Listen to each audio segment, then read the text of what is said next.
بسم الله الحمد لله والصلاة والسلام على رسول الله وعلى آله وصحبه ومن والاه رب اشرح لي صدري ويسر لي أمري واحلل عقدة من لساني يفقهوا قولي. Mes frères et sœurs, ces 10 minutes vont tourner autour d'une question.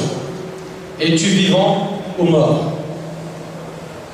هل أنت من الأحياء أم من الأموات? Fais-tu partie des vivants ou des morts? Certainement, tu vas me répondre, je fais partie des vivants, je suis devant toi. Le problème, c'est que un grand nombre des gens de notre communauté ne savent pas ce qu'est une personne vivante. Une personne vivante, c'est une personne qui a une relation avec Allah. Une personne morte, c'est une personne qui n'a pas de relation avec Allah. Dans le hadith d'Abi Moussa al-Ash'ari radiyallahu anhu, le prophète alayhi salatu wassalam a dit l'image de celui qui évoque son Seigneur, celui qui évoque Allah, et l'image de celui qui ne l'évoque pas est celle du vivant et du mort. Celui qui se rappelle d'Allah est un vivant. Celui qui parle d'Allah est un vivant. Celui qui fait des formules de dhikr est un vivant. Celui qui délaisse tout cela est un mort, même s'il est parmi nous. Pourquoi? Car le corps est constitué de deux choses, un corps humain et une âme. Et notre but à nous les croyants, c'est de nourrir cette âme, de s'occuper de cette âme. Car c'est avec ça, là qu'on trouvera le repos sur terre. Dans le hadith d'Abi Huraira qui est rapporté par l'imam al-Bukhari et Muslim, le prophète a dit la richesse n'est pas dans l'abondance des biens. Certains pensent que la richesse c'est l'argent. T'as l'argent, t'es riche. Eh bien sache qu'il y a des gens qui n'ont pas d'argent et qui sont riches. Pourquoi? Parce qu'ils ont une relation avec Allah. Le prophète a dit la richesse n'est pas dans l'abondance des biens, mais la vraie richesse est celle de l'âme. Une personne qui est pauvre mais qui a une relation avec Allah, elle se sent bien, elle se sent riche, elle n'a besoin de rien.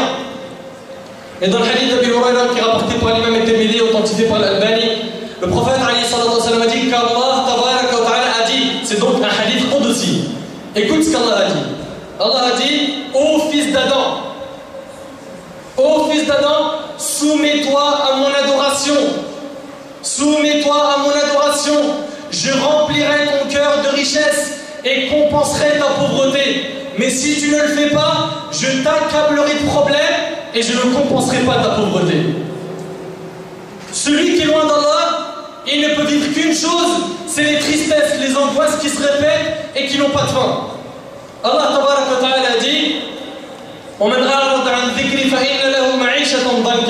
quiconque se détourne de mon rappel mènera certes une vie pleine de gêne. Tu veux te détourner de la religion, tu n'as pas besoin de jeûner, tu ne veux pas prier, tu dis que hijab c'est pas la peine, tu dis c'est rien l'éducation des enfants à la rue, elle est là pour éduquer. Sache que si tu te détournes de la religion d'Allah, tu mèneras certes une vie pleine de gêne. Cette parole c'est pas la mienne, c'est la parole d'Allah tabaraka wa ta'ala dans le Coran. Celui qui a une relation avec Allah est vivant. Et celui qui n'en a pas est mort. Fais-tu partie donc des vivants ou des morts? Réponds à cette question. Est-ce que tu fais partie de ceux qui ont fait revivre leur âme par al-dhikr, par as-salat, par birrul walidayn, par les actes de bienfaisance, par les aumônes, par le bon comportement? Ou fais-tu partie des morts? Chacun d'entre nous doit se poser la question.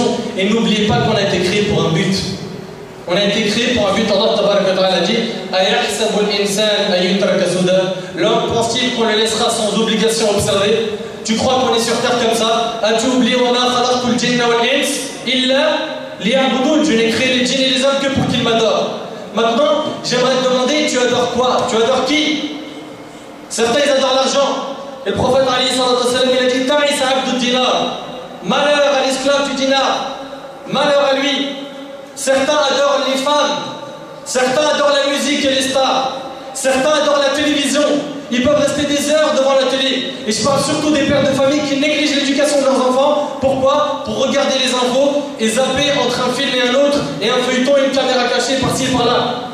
Et tes enfants, qui vont les éduquer? As-tu oublié que tu es sur terre pour un but?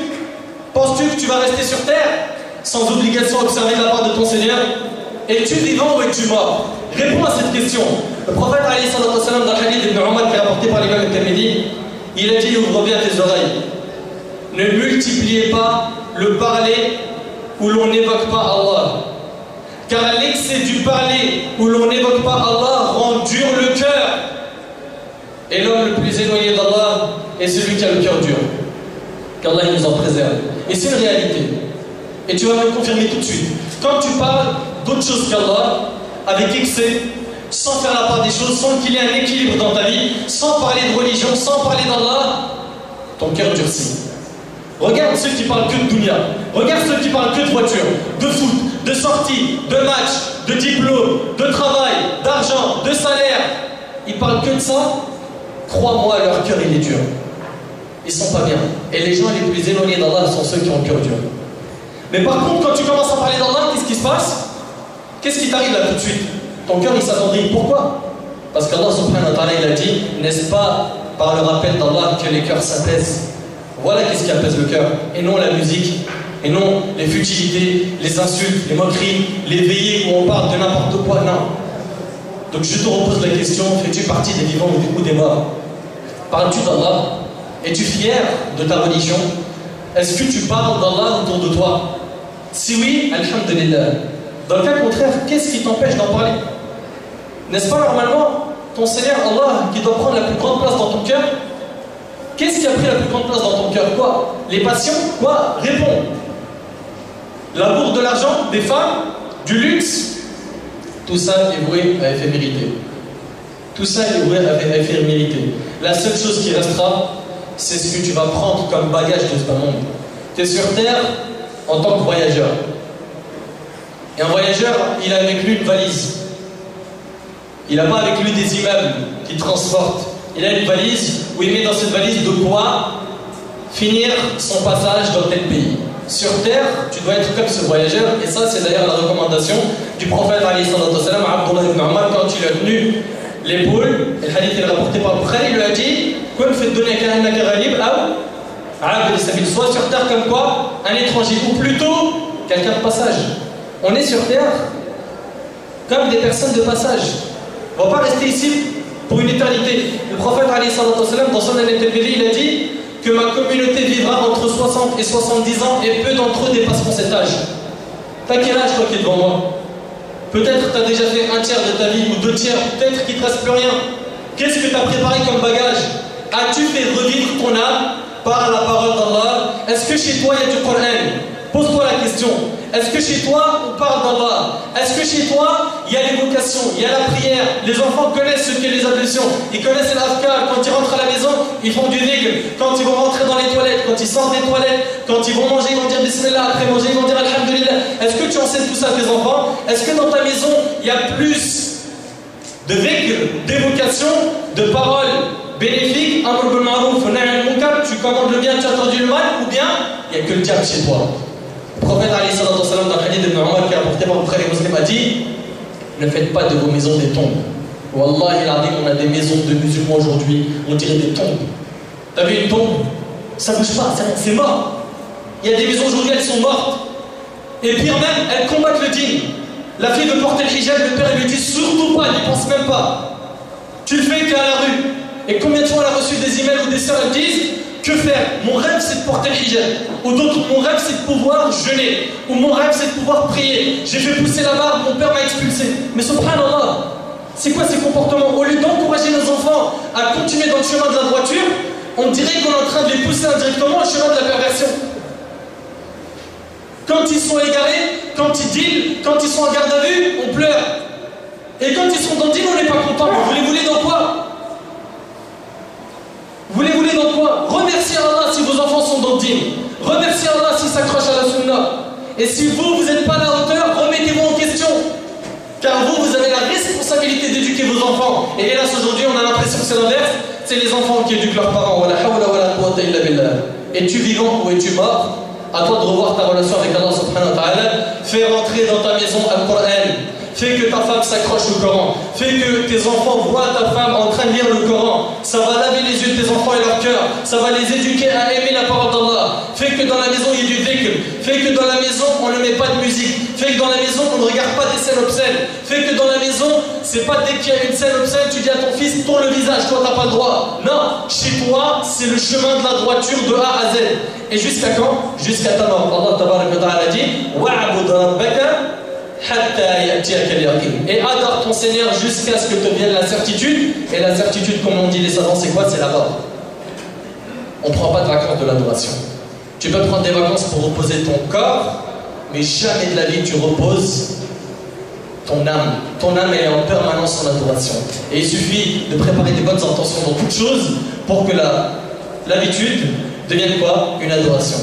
Fait qu'Allah subhanahu wa ta'ala qu'on fasse revivre notre âme par les paroles d'Allah, par les paroles du prophète alayhi salatu wassalam. Vous avez bien vu, quand c'est quelques minutes, on se sent bien. Pas parce que le frère Nadari parle, wallahi abadan. Parce que vous entendez les paroles d'Allah et celles du prophète alayhi salatu wassalam. À nous de tout faire pour les écouter, de les chercher, de chercher les assemblées, de vocations, car c'est de cette manière qu'on est vivant. Dans le cas contraire, on s'écarte, on fait partie des morts. Et le problème, c'est comme a dit Allah subhanahu wa ta'ala dans le Coran, qu'est-ce qui va se passer? La personne qui s'est détournée du rappel, elle dira à Allah, Ya Allah, pourquoi m'as-tu ressuscité aveugle le jour du rassemblement alors qu'autrefois je voyais? Allah subhanahu wa ta'ala lui dira, c'est ainsi que nos signes te sont parvenus, tu les as oubliés et aujourd'hui tu es oublié. Est-ce que tu veux faire partie de ceux qui seront oubliés le jour du jugement et peut-être finiront dans le châtiment de l'enfer? Qu'Allah subhanahu wa ta'ala fasse revivre nos cœurs par les emails et qu'Allah fasse que ce rappel soit profitable pour tous et toutes عفوا وصلى الله سبحانه وتعالى ان ينفعني بما قلت وينفعكم بما سمعتم هذا ما اعلم والله اعلم واعلم سبحانك اللهم وبحمدك اشهد ان لا اله الا انت استغفرك واتوب اليك بارك الله فيكم والسلام عليكم ورحمه الله وبركاته.